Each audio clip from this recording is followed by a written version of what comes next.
Hello students, आइए देखते हैं चैप्टर 16 की पहली हेडिंग वायु प्रदूषण और इसके नियंत्रण के बारे में। मैं मनीष गुप्ता अपने चैनल में आपका स्वागत करता हूं। आइए स्टूडेंट्स स्टार्ट करते हैं वायु प्रदूषण और इसका नियंत्रण। ध्यान दें, हम श्वसन संबंधी आवश्यकताओं के लिए वायु पर निर्भर करते हैं। ठीक है, तो श्वसन संबंधी आवश्यकताओं के लिए हम जो हैं वायु पर निर्भर करते हैं, क्योंकि वायु से ही हमें ऑक्सीजन मिलती है जिससे हम सांस लेते हैं। तो मानव जो है श्वसन संबंधी आवश्यकताओं के लिए वायु पर निर्भर रहता है। वायु प्रदूषक सभी जीवों को क्षति पहुंचाते हैं।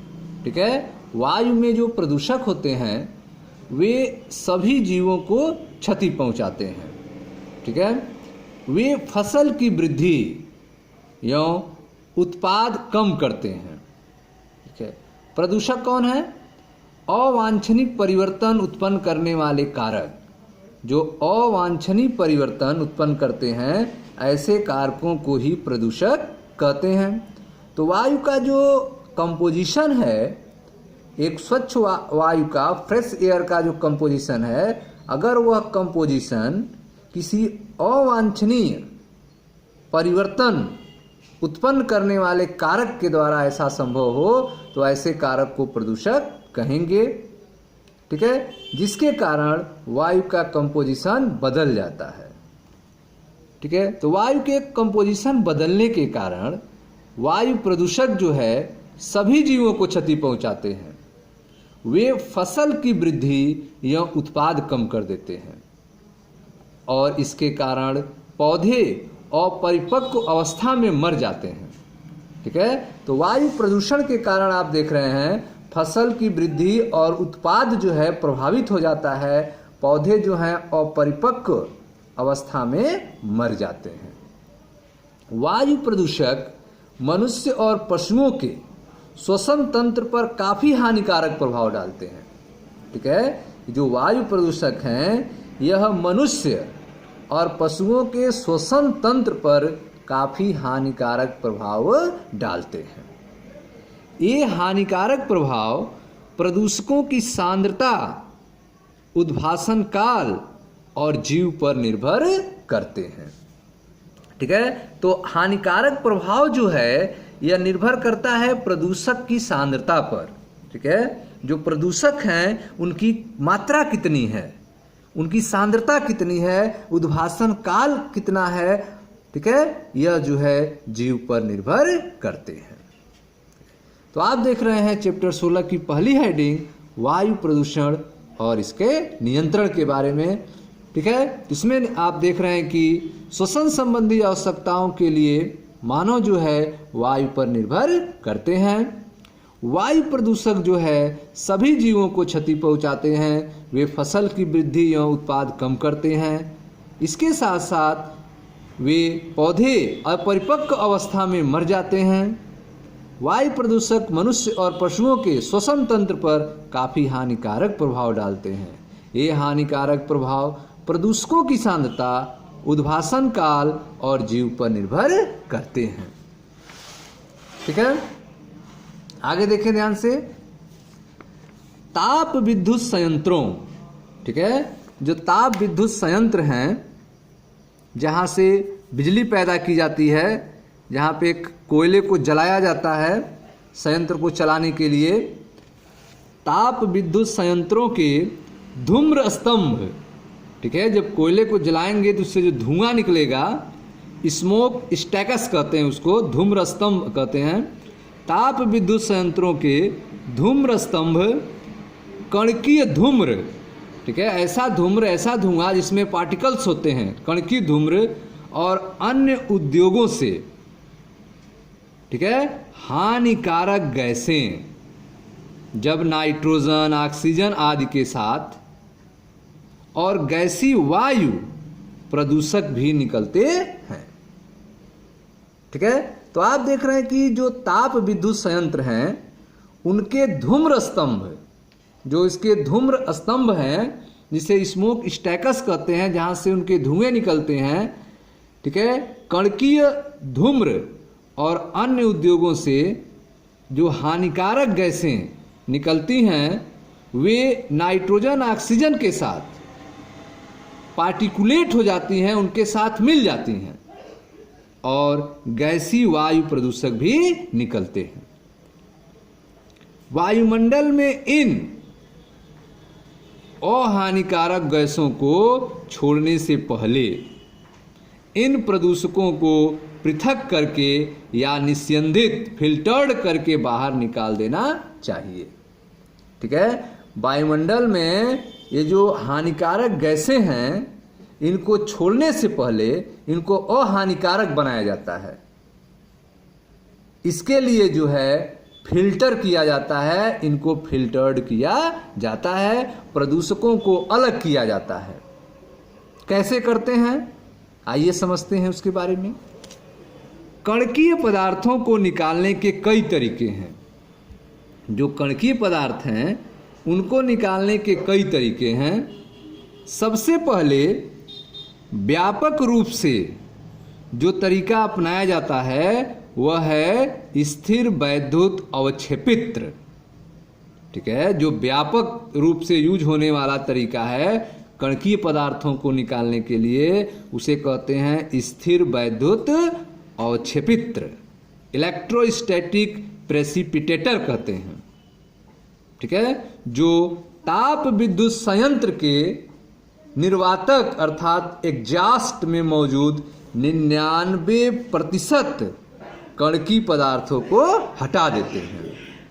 ठीक है, तो कणकीय पदार्थों को निकालने के कई तरीके हैं, लेकिन जो सबसे व्यापक रूप से यूज होने वाला तरीका है वह है आपका स्थिर वैद्युत अवक्षेपित्र, इलेक्ट्रोस्टैटिक प्रेसिपिटेटर। ठीक है, यह जो है ताप विद्युत संयंत्र के एग्जास्ट में निर्वातक में मौजूद 99% कणकीय पदार्थों को हटा देता है। ठीक है, तो आइए समझते हैं इलेक्ट्रोस्टैटिक प्रेसिपिटेटर के बारे में। ध्यान दें, यह फिगर है इसका। ठीक है, चित्र 16.1 मार्जक। ठीक है, मार्जक एवं स्थिर वैद्युत अवक्षेपित्र, इलेक्ट्रोस्टैटिक प्रेसिपिटेटर और मार्जक का फिगर आप देख रहे हैं यहाँ पे बनाया गया है। यह आपका मार्जक है और यह आपका जो फिगर है यह है आपका स्थिर वैद्युत अवक्षेपित्र, इलेक्ट्रोस्टैटिक प्रेसिपिटेटर। ठीक है, ध्यान दें इसकी संरचना कैसी होती है। आप देख रहे हैं मार्जक की संरचना में इधर से अस्वच्छ वायु इंटर कर रही है और बाहर से देख रहे हैं आप स्वच्छ वायु बाहर निकल रही है। अस्वच्छ वायु इंटर हो रही है और स्वच्छ वायु बाहर निकल रही है। इसके रास्ते में जो है आप देख रहे हैं यहाँ से कणकीय पदार्थ जो हैं वह अलग हो रहे हैं। यहाँ पर जल चूना फुहार, यहाँ पे जल और चूना का फुहार किया जा रहा है जिससे हानिकारक चीजें अलग हो रही हैं। ठीक है, यह मार्जक का फिगर है।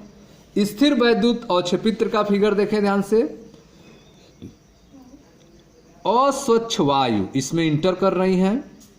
ठीक है, यहाँ पे आप देख रहे हैं ऋण आवेशित तार है, ऋण आवेशित तार यहाँ पर लगा हुआ है। ठीक है, जिसमें काफ़ी वोल्टेज होता है। ठीक है, इसमें काफ़ी वोल्टेज होता है, हजारों वोल्ट इसमें गुजरता रहता है। ऋण आवेशित तार में विसर्जन कोरोना कहते हैं इसे। यहाँ पे जो धूल के कण हैं डस्ट पार्टिकल, वह इसके कारण निगेटिव चार्ज ग्रहण कर लेते हैं। ऋण आवेश प्रदान उन पर हो जाता है, वे ऋण आवेशित हो जाते हैं। ठीक है, फिर जो है इनको संग्रह प्लेट भू संपर्कित यहाँ पे आप देख रहे हैं लगा हुआ है। ठीक है, जो भी नेगेटिव चार्ज होते हैं वे धूल के कण से सट जाते हैं। धूल कण जो है नेगेटिव चार्ज से सट के नेगेटिव हो जाते हैं और वह आके यहाँ पर स्टोर हो जाते हैं। संग्रह भू संपर्कित पर स्टोर होंगे। बाहर जो वायु निकलेगी वह फ्रेश एयर होगी, स्वच्छ वायु होगी। ठीक है। तो इस तरह से यह स्ट्रक्चर होता है। अब ध्यान से समझें इन बातों को। तो आपको बताया गया कि जो स्थिर वैद्युत अवक्षेपित्र हैं, इलेक्ट्रोस्टैटिक प्रेसिपिटेटर हैं, ये ताप विद्युत संयंत्र के एग्जॉस्ट में मौजूद 99% कणकीय पदार्थों को हटा देते हैं। ठीक है। इसमें एक इलेक्ट्रोड तार होता है। ठीक है। स्थिर वैद्युत अवक्षेपित्र में क्या होता है, एक इलेक्ट्रोड तार होता है जिससे होकर हजारों वोल्ट गुजरता है। ठीक है। इलेक्ट्रोड तार से होकर हजारों वोल्ट गुजरता है जो कोरोना उत्पन्न करता है। ठीक है। इसके चारों तरफ इलेक्ट्रिक फील्ड उत्पन्न हो जाती है। ठीक है। कोरोना उत्पन्न करता है और इससे इलेक्ट्रॉन निकलते हैं। ये इलेक्ट्रॉन धूल के कणों से सट जाते हैं और इन्हें ऋण आवेश प्रदान करते हैं। ठीक है। तो आप देख रहे हैं कि स्थिर विद्युत अवक्षेपित्र में इलेक्ट्रोड तार होता है जिससे होकर हजारों वोल्ट गुजरता है। ठीक है। जिससे कोरोना उत्पन्न होता है, इससे इलेक्ट्रॉन निकलते हैं और ये इलेक्ट्रॉन धूल के कणों से सट जाते हैं और इन्हें ऋण आवेश अर्थात नेगेटिव चार्ज प्रदान करते हैं। ठीक है। तो अब जो धूल के कण हैं वे नेगेटिव चार्ज हो चुके हैं। संचायक पट्टिका नीचे की ओर आ जाती है। ठीक है। संचायक पट्टिका जो है वह नीचे की ओर आ जाती है और आवेशित धूल के कणों को आकर्षित करती है। तो जो संचायक पट्टिका है वह नीचे की तरफ आएगी और आवेशित धूल के कणों को आकर्षित कर लेगी। पट्टिकाओं के बीच वायु, ठीक है, वेग काफी कम होना चाहिए। पट्टिकाओं के बीच वायु का वेलोसिटी जो है, वेग जो है काफी कम होना चाहिए जिससे कि धूल नीचे गिर जाए। ठीक है। मार्जक अर्थात स्क्रबर नामक संरचना सल्फर डाइऑक्साइड जैसी गैसों को हटा सकती है। ठीक है। मार्जक जैसी संरचना जो है सल्फर डाइऑक्साइड जैसी गैसों को हटा सकती है। मार्जक में यह निर्वात जल या चूने के फुहार से होकर गुजरता है। ठीक है। मार्जक के फिगर हमने आपको बताया, यह एक मार्जक का फिगर है जिससे सल्फर डाइऑक्साइड जैसी गैसों को अलग किया जाता है। इसमें जल चूना फुहार इसमें डाला जाता है जिसमें सल्फर डाइऑक्साइड जो है अब रिएक्शन कर लेती है और स्वच्छ वायु बाहर निकल जाती है। ठीक है। तो सल्फर डाइऑक्साइड की अशुद्धि जो है मार्जक के द्वारा, स्क्रबर के द्वारा दूर किया जाता है। तो सल्फर डाइऑक्साइड जैसी गैसों को हटा सकती है। मार्जक में यह निर्वात जल या चूने की फुहार से होकर गुजरता है। हाल ही में हमने कणकीय पदार्थ जो बहुत ही छोटे होते हैं और अवक्षेपित्र द्वारा हटाए नहीं जा सकते हैं। ठीक है। हाल ही में हमने कणकीय पदार्थ जो बहुत छोटे होते हैं और जिनको अवक्षेपित्र द्वारा हटाया नहीं जा सकता है के खतरों का अनुभव किया है। ठीक है। तो जो कणकीय पदार्थ हैं प्रदूषण में वे काफ़ी छोटे होते हैं और उनको अवक्षेपित्र से भी हटाया नहीं जा सकता है। तो वे जो छोटे पदार्थ हैं, बहुत छोटे पदार्थ हैं, इनका बहुत खतरा होता है। ठीक है। केंद्रीय प्रदूषण नियंत्रण बोर्ड, केंद्रीय प्रदूषण नियंत्रण बोर्ड, ठीक है, CPCB के अनुसार 2.5 माइक्रोमीटर या कम व्यास के आकार, ठीक है, के कणकीय पदार्थ मानव स्वास्थ्य के लिए सबसे अधिक नुकसानदेह है। ठीक है।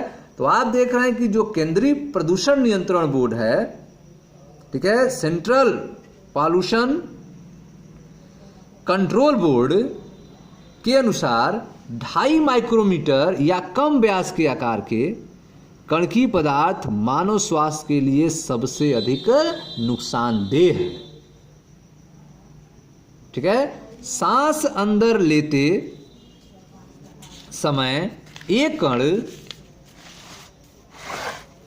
देखिए ध्यान से, सांस अंदर लेते समय ये सूक्ष्म कणकीय पदार्थ फेफड़ों के भीतर चले जाते हैं और इनसे जैसे श्वसन संरक्षण उत्तेजना, शोथ और फेफड़ों की क्षति तथा अकाल मृत्यु भी हो सकती है।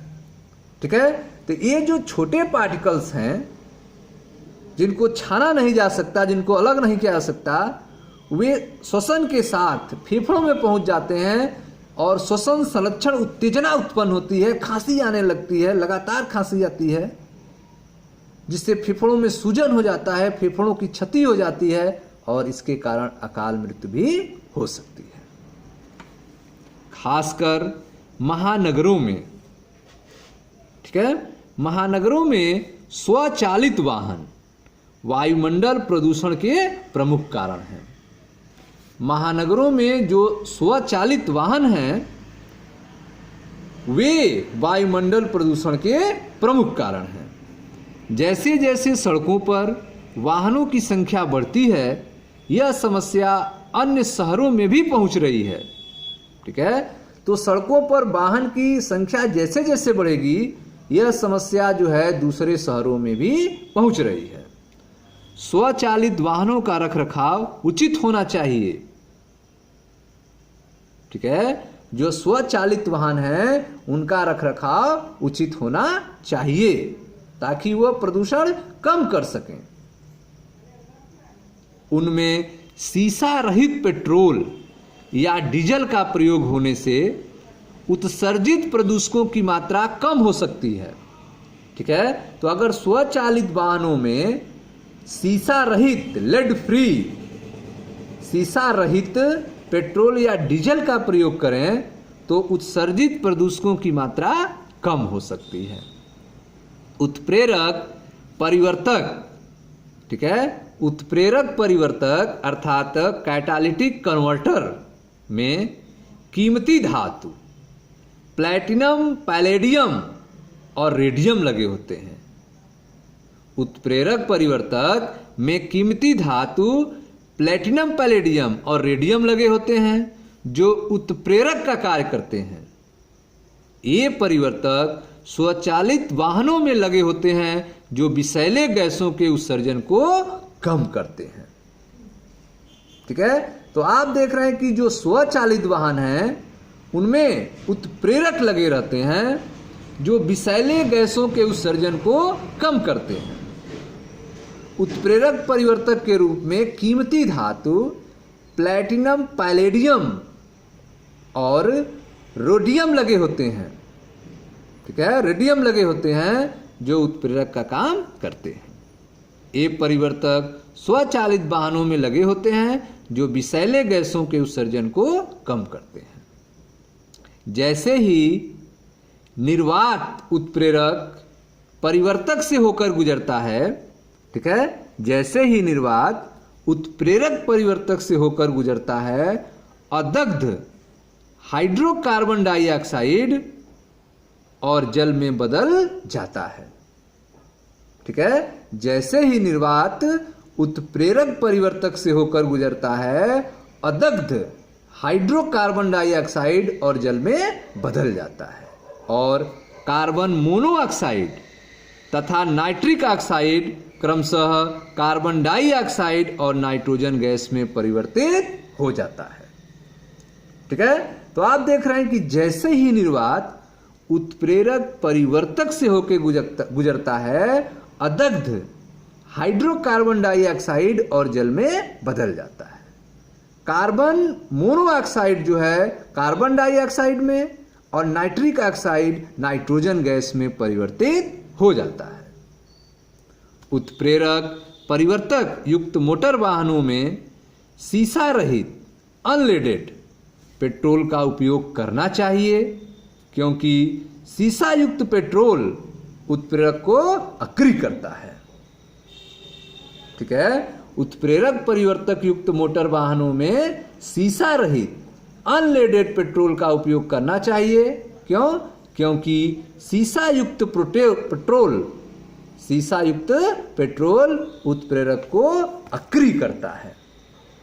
ठीक है स्टूडेंट्स, ओके, तो यह आपकी पहली हेडिंग थी। अब नेक्स्ट वीडियो में हम आपको वाहन वायु प्रदूषण का नियंत्रण के बारे में चर्चा करेंगे। अभी आपने वायु प्रदूषण के बारे में देखा, अब वाहन वायु प्रदूषण का नियंत्रण दिल्ली में किया गया एक अध्ययन के बारे में हम चर्चा करेंगे। मिलते हैं नेक्स्ट वीडियो में। Thank you.